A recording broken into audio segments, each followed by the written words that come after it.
ഖുർആൻ ആസ്വാദനം ഭാഗം 52 12 നീരുറവകൾ. വിശുദ്ധ ഖുർആൻ 2-ാം അധ്യായം, സൂറത്തുൽ ബഖറ, 60-ാമത്തെ ആയത്ത്.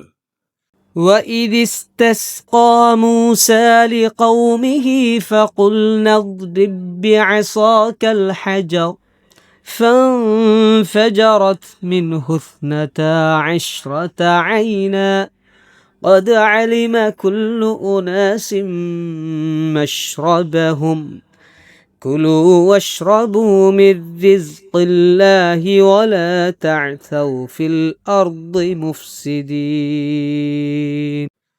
മൂസ തന്റെ ജനതയ്ക്കു വേണ്ടി ദാഹജലത്തിനായി പ്രാർത്ഥിച്ചപ്പോൾ നാം പറഞ്ഞു, താങ്കളുടെ വടികൊണ്ട് ആ പാറയിൽ അടിക്കുക. ഉടനെ അതിൽ നിന്ന് 12 നീരുറവകൾ പൊട്ടിയൊഴുകി. ഓരോ വിഭാഗവും തങ്ങൾ കുടിക്കേണ്ട സ്ഥലം മനസ്സിലാക്കി. അല്ലാഹു നൽകിയ വിഭവങ്ങളിൽ നിന്ന് നിങ്ങൾ ആഹരിക്കുകയും കുടിക്കുകയും ചെയ്യുക.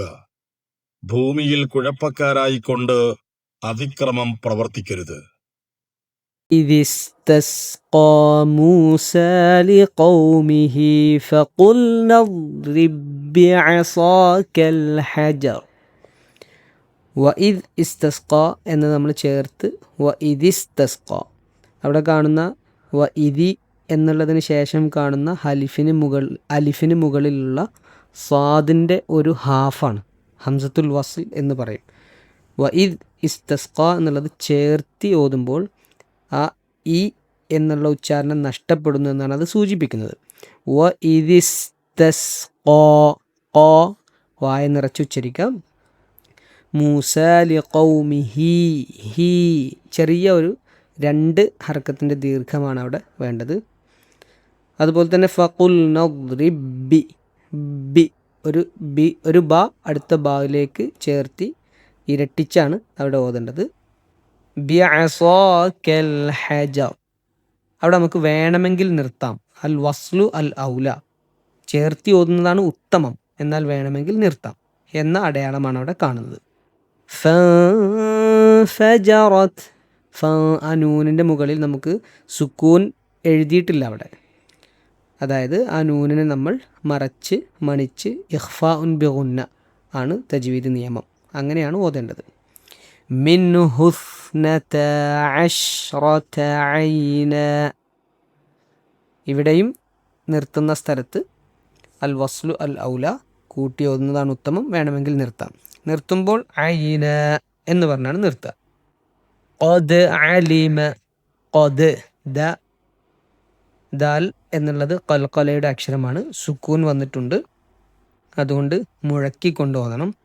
ഖദ് അലിമ കുല്ലു ഉനാസിം മശ്റബഹും ഉനാസിമ്മ മീമിലേക്ക് സീനിന് തൻവീനുണ്ട്, അതിനെ ചേർത്ത് കൊണ്ടാണ് കൂട്ടി ലയിപ്പിച്ച് മണിക്കുക.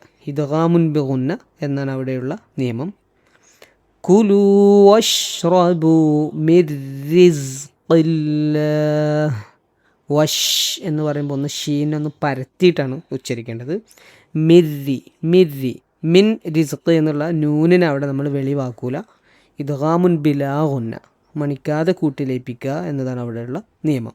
മിർ റിസ്ഖില്ലാഹ് വലാ തഅസൗ ഫിൽ അർദി മുഫ്സിദീൻ. അതുപോലെ മുഫ് ഈ അക്ഷരങ്ങൾക്കൊക്കെ സുക്കൂൻ വരുമ്പോൾ പ്രത്യേകം ശ്രദ്ധിക്കേണ്ടത് അതിൻ്റെ ഡ്യൂറേഷനാണ്. ഐൻ എന്ന് പറയുന്നത് വസത്തിൻ്റെ, അതായത് ത എന്നും പറയാൻ പാടില്ല, ത എന്നുമല്ല, തഅസൗ എന്ന രൂപത്തിൽ ഉച്ചരിക്കണം. മുഫ്സിദീൻ എന്ന് പറയുമ്പോൾ അവിടെ ഒരു അഫാക്ക് കുറച്ച് കാറ്റ് വരുന്ന ഒന്ന് സസ്റ്റെയിൻ ചെയ്തിട്ട് വേണം മുഫ്സിദീൻ എന്ന് വേണം നമ്മൾ പറയാൻ. അപ്പോൾ കുറച്ച് വലിയ ആയത്താണ്. ഈ തജ്വീദ് നിയമങ്ങളൊക്കെ പാലിച്ചുകൊണ്ട് പാരായണം ചെയ്യാം. ഇസ്രായേൽ മക്കൾക്ക് അല്ലാഹു നൽകിയ അനുഗ്രഹങ്ങൾ ഓരോന്നായി എടുത്തു പറയുകയാണ് ഈ സൂക്തങ്ങളിൽ ഖുർആൻ ചെയ്യുന്നത്. അവരിലെ 12 ഗോത്രക്കാർക്കും കുടിക്കാൻ ആവശ്യമായ ദാഹജലം നൽകി അവരെ അനുഗ്രഹിച്ചുവെന്നത് മന്നായും സൽവായും ഇറക്കിക്കൊടുത്ത് മരുഭൂവാസക്കാലത്ത് അവരെ ഭക്ഷിപ്പിച്ചതുപോലെ അള്ളാഹു അവർക്ക് ചെയ്തു കൊടുത്ത വലിയൊരു അനുഗ്രഹമാണ്. യൂസുഫ് നബി അലൈഹിസ്സലാമയുടെ ഭരണകാലത്ത് ഈജിപ്തിലെത്തിയ യാക്കൂബ് നബി അലൈഹിസ്സലാമയും മക്കളും 430 വർഷത്തോളമുള്ള പ്രവാസ ജീവിതത്തിനിടയിൽ എങ്ങനെ 12 ഗോത്രങ്ങളായി പരിണമിച്ചുവെന്ന് ബൈബിളിലെ പുറപ്പാട് പുസ്തകത്തിന്റെ തുടക്കം വായിച്ചാൽ മനസ്സിലാവും. റൂബേൻ, ശിമയോൻ, ലേവി, യഹൂദ, ദാൻ, നഫ്താലി, ഗാദ്, ആഷേർ, ഇസാക്കർ, സബുലൂൺ, യൂസഫ്, ബെന്യാമിൻ എന്നിങ്ങനെ യാക്കൂബ് നബി അലൈഹിസ്സലാമയ്ക്ക് 12 മക്കളുണ്ടായിരുന്നു.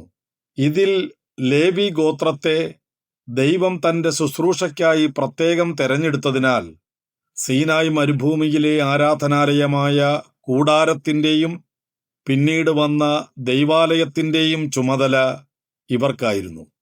അവർ പൂർണ്ണമായും ദൈവത്തിന്റെ കാര്യങ്ങൾക്കായി സമയം ചെലവഴിക്കേണ്ടതിനാൽ അവർക്ക് കൃഷി ചെയ്യാനോ മണ്ണിൽ അധ്വാനിക്കാനോ ഉള്ള ഭൂമി നൽകിയില്ല. ലേവ്യർ ദൈവാലയത്തിൽ സേവനം ചെയ്യുന്നതുകൊണ്ട് അവരുടെ ഭൗതിക ആവശ്യങ്ങൾ നിറവേറ്റേണ്ടത് മറ്റു ഗോത്രങ്ങളുടെ കടമയായിരുന്നു. മറ്റു ഗോത്രങ്ങൾ കൃഷി ചെയ്തും കന്നുകാലികളെ വളർത്തിയും ലഭിക്കുന്ന വരുമാനത്തിന്റെ 10-1 ലേവ്യർക്ക് നൽകണമെന്ന് നിയമമുണ്ടായിരുന്നു. മൂസ അലൈഹിസ്സലാമയുടെയും ഹാറൂൺ അലൈഹിസ്സലാമയുടെയും ജനനം ഈ ഗോത്രത്തിലായിരുന്നു. അവരാണ് പിന്നീട് ഇസ്രായേലിന്റെ പുരോഹിത ഗോത്രമായി തീർന്നത്.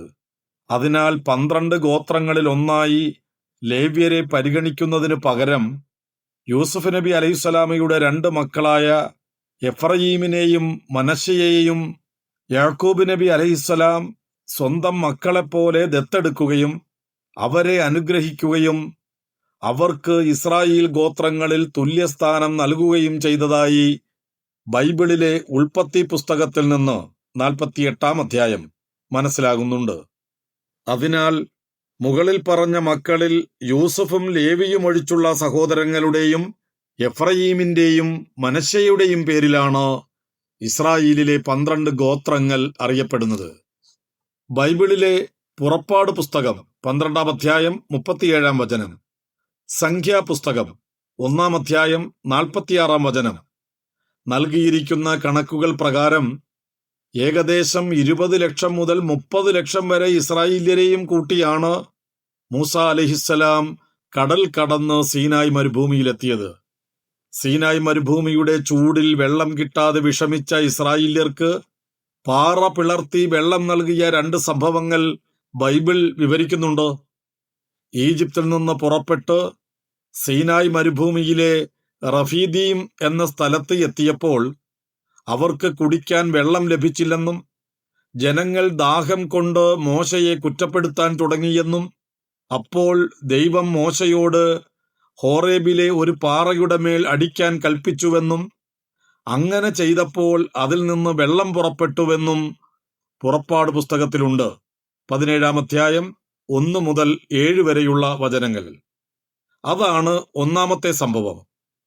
വർഷങ്ങൾക്ക് ശേഷം മരുഭൂമിയിലെ യാത്രയുടെ അവസാന ഘട്ടത്തിൽ കാദേശ് എന്ന സ്ഥലത്ത് വെച്ചും സമാനമായ രീതിയിൽ വെള്ളത്തിന് ക്ഷാമമുണ്ടാവുകയും അവിടെയുള്ള പാറയിൽ മോശ തന്റെ വടി കൊണ്ട് 2 തവണ അടിക്കുകയും വെള്ളം സമൃദ്ധമായി ഒഴുകുകയും ചെയ്തതാണ് രണ്ടാമത്തെ സംഭവം. സംഖ്യാപുസ്തകം 20-ാം അധ്യായം 1 മുതൽ 13 വരെയുള്ള വചനങ്ങൾ. സൂറത്തുൽ ബഖറയിലെ 60-ാം വചനത്തിൽ പറയുന്നത് ഒന്നാമത്തെ സംഭവമാണെന്നാണ് മനസ്സിലാവുന്നത്. എന്നാൽ ബൈബിളിൽ നിന്ന് വ്യത്യസ്തമായി ഒരേയൊരു വചനത്തിനകത്ത് ഈ ഒരു ചരിത്ര സംഭവം മുഴുവൻ ഒതുക്കുകയും അതിലൂടെ വലിയ ചില പാഠങ്ങൾ നൽകുകയും ചെയ്യുന്നുവെന്നതാണ് ഖുർആനിലെ വിവരണത്തിന്റെ സവിശേഷത. മൂസാ നബി അലൈഹിസ്സലാം പാറയിൽ അടിച്ചപ്പോൾ ജലപ്രവാഹമുണ്ടായി എന്നല്ലാതെ 12 പ്രവാഹങ്ങൾ ഉണ്ടായി എന്ന് ബൈബിളിൽ എവിടെയും പറയുന്നില്ല. മരുഭൂമിയിലെ കഠിനമായ ചൂടിൽ ദാഹിച്ചു വലഞ്ഞു നിൽക്കുന്ന ലക്ഷക്കണക്കിന് ആളുകൾ ഒരൊറ്റ ഉറവയിൽ നിന്ന് വെള്ളം കുടിക്കാൻ ശ്രമിച്ചാൽ ഉണ്ടാകുമായിരുന്ന വലിയ സംഘർഷം ഇസ്രായേലിലെ 12 ഗോത്രങ്ങൾക്കും പ്രത്യേകം ഉറവകൾ നൽകിയത് വഴി ഇല്ലാതാക്കുകയും അവർക്കിടയിൽ സമാധാനവും ക്രമവും ഉറപ്പുവരുത്തുകയും ചെയ്തതായി ഖുർആനിൽ മാത്രമേയുള്ളൂ.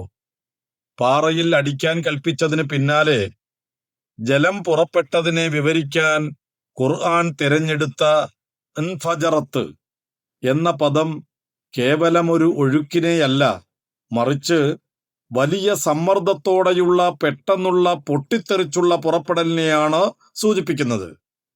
നിർജീവമായ ഒരു പാറയിൽ നിന്ന് അപ്രതീക്ഷിതമായി 12 ഉറവകൾ ഒരേ സമയം ശക്തിയോടെ പ്രവഹിച്ച ആ അദ്ഭുത നിമിഷത്തിന്റെ തീവ്രത ഈ പദപ്രയോഗത്തിലൂടെ വായനക്കാരന്റെ മനസ്സിലേക്ക് നേരിട്ടെത്തുന്നു. ഇതേ സംഭവം വിവരിക്കുന്ന മറ്റൊരു സൂക്തത്തിൽ 7-ാം അധ്യായം 160-ാം സൂക്തം ബജസത്ത് എന്ന പദമാണ് ഉപയോഗിച്ചിരിക്കുന്നത്. ജലം പുറത്തേക്ക് പൊടിയുന്നതിനെയോ ആദ്യത്തെ കണി കാണുന്നതിനെയോ ആണ് അത് സൂചിപ്പിക്കുന്നത്. പ്രവാഹത്തിന്റെ ആരംഭവും അതിനുശേഷമുള്ള അതിശക്തമായ കുതിപ്പും വ്യക്തമാക്കാൻ വ്യത്യസ്ത പദങ്ങൾ ഉപയോഗിച്ചത് ഖുർആനിലെ പദസമ്പന്നതയ്ക്കും കൃത്യതയ്ക്കും ഉദാഹരണമാണ്. സ്രഷ്ടാവായ അള്ളാഹുവിന്റെ അപാരമായ ഇടപെടലിനെ കേവലം ഒരു വാക്കിനാൽ ദൃശ്യവൽക്കരിക്കാൻ ഇതിലൂടെ സാധിക്കുന്നു. മൂസാ നബി അലൈഹിസ്സലാം അടിച്ചപ്പോൾ ജലപ്രവാഹമുണ്ടായ പാറ എവിടെയാണ് സ്ഥിതി ചെയ്യുന്നത്? ഈജിപ്തിലെ സെന്റ് കാതറിൻ സന്യാസി മഠത്തിനടുത്തുള്ള ജബൽ മൂസ എന്നറിയപ്പെടുന്ന ഒരു വലിയ പാറയാണിതെന്നാണ് പരമ്പരാഗതമായി കരുതപ്പെടുന്നത്. 4-ാം നൂറ്റാണ്ടിൽ ബൈസന്റൈൻ ഭരണകാലം മുതലെങ്കിലും ക്രിസ്ത്യാനികൾ ഈ പാറയെയാണ് മോശയുടെ പാറയായി കരുതി അവിടേക്ക് തീർത്ഥാടനങ്ങൾ നടത്തിവരുന്നത്. 527-565 കാലത്ത് ജസ്റ്റിനിയൻ 1-ാമൻ ചക്രവർത്തി ഈ പാറയ്ക്കടുത്ത് സ്ഥാപിച്ചതാണ് സെന്റ് കാതറിൻ സന്യാസി മഠം. ഈ പാറമേൽ ജലമൊഴുകിയതിന്റെ 12 അടയാളങ്ങൾ ഉണ്ടെന്ന് പറയപ്പെടുന്നുണ്ടെങ്കിലും അവ ഇപ്പോൾ വ്യക്തമല്ല.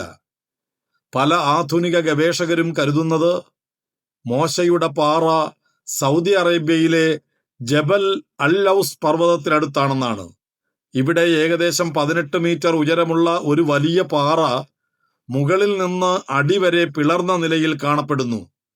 മരുഭൂമിയുടെ മധ്യത്തിൽ നിൽക്കുന്ന ഈ പാറയുടെ അടിഭാഗത്ത് വെള്ളം ഒലിച്ചുപോയതിന്റെ അടയാളങ്ങൾ കാണാം.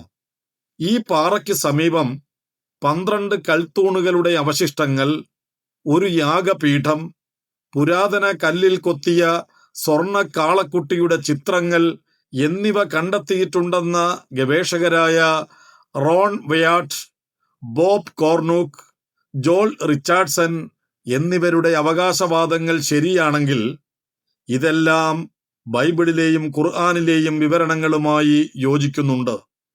മോശയുടെ ഭാര്യയുടെ പിതാവ് മിദ്യാനുകാരനായിരുന്നുവെന്നതും സൗദി അറേബ്യയുടെ വടക്കു പടിഞ്ഞാറൻ ഭാഗത്തുള്ള ജബൽ അൽ ഔസ് പ്രദേശം പുരാതന മിദ്യാന്റെ ഭാഗമായിരുന്നുവെന്നുമുള്ള വസ്തുതകൾ ഈ നിഗമനത്തിന് വലിയ ചരിത്രപരമായ അടിത്തറ നൽകുന്നുണ്ട്.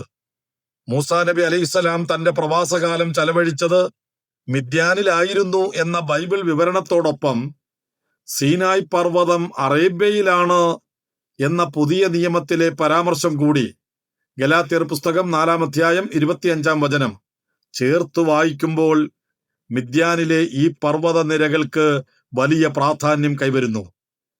ഇത് ശരിയാണെങ്കിൽ മൂസാ നബി അലൈഹിസ്സലാമയുടെയും ഇസ്രായേല്യരുടെയും മരുഭൂവാസവും കാനാൻ ദേശം തേടിയുള്ള യാത്രയുമായും ബന്ധപ്പെട്ട പല ധാരണകളും തിരുത്തി എഴുതേണ്ടി വന്നേക്കും. സൂറത്തുൽ ബഖറയിലെ 60-ാം സൂക്തം കേവലം ഒരു ചരിത്ര സംഭവത്തെയോ ഭൗതികമായ അത്ഭുതത്തെയോ വിവരിക്കുക മാത്രമല്ല, മറിച്ച് മൗലികമായ ഒരു ആത്മീയ സാമൂഹിക പാഠം കൂടി നൽകുന്നുണ്ട്. മരുഭൂമിയിലെ കഠിനമായ ദാഹത്തിനു ശേഷം 12 നീരുറവകൾ നൽകി ദാഹം ശമിപ്പിച്ചതിന് ശേഷമുള്ള അള്ളാഹു നൽകിയ വിഭവങ്ങളിൽ നിന്ന് നിങ്ങൾ ആഹരിക്കുകയും കുടിക്കുകയും ചെയ്യുക. ഭൂമിയിൽ കുഴപ്പക്കാരായിക്കൊണ്ട് അതിക്രമം പ്രവർത്തിക്കരുത് എന്ന ദൈവിക നിർദ്ദേശം ശ്രദ്ധേയമാണ്.